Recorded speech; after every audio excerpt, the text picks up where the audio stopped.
Well, indeed, that statement is belonging to the Israeli army when they said they targeted 3 targets in Syria for an incursion of a Syrian drone that penetrated the Golan Heights border. Now, it flew over Golan Heights, and to be precise, it was in by 10 kilometers, and then it was shot down by the Israeli forces. Now, also, a footage that's been released by Israeli Defense Force suggested that it's clear there that some buildings were targeted. It was said that those buildings are belonging to the Syrian regime military.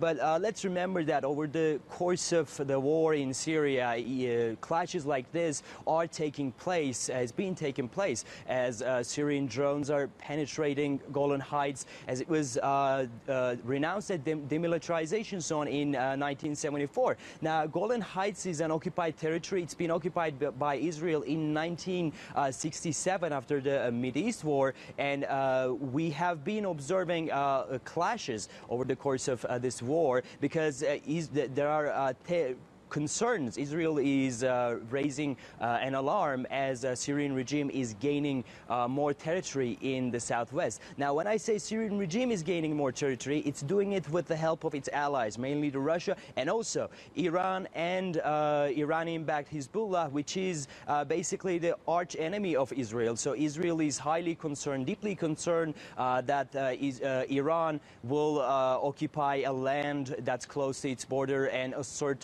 control over there, and those were the concerns of Israel. Yeah, and there in the southwest, thousands, hundreds of thousands of civilians have had to flee this latest violence. Who exactly is the regime fighting there? Is it Daesh or is it other rebels who are not Daesh?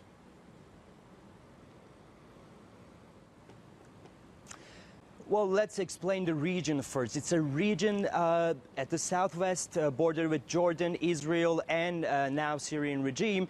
A big chunk of that area is being controlled by the FSA, mainly the FSA and other groups as well, rebel groups. And there's also a chunk of territory that's controlled by Daesh. Now, Syrian regime started an offensive back in June 19 to gain control of that complete area, fighting with rebels first, and now they have been successful so far as rebels they have agreed to surrender. Now, Syrian regime is taking more and more territories. It's actually reaching to that territory that's being controlled by Daesh, and as of today we see that pocket territory is also being targeted. And let's remember that that territory itself at the Israeli-Jordanian border, that's one of the few remaining pocket territories that's being controlled by Daesh. The rest is either a desert territory or in the very far east. So Syrian regime is gaining the upper hand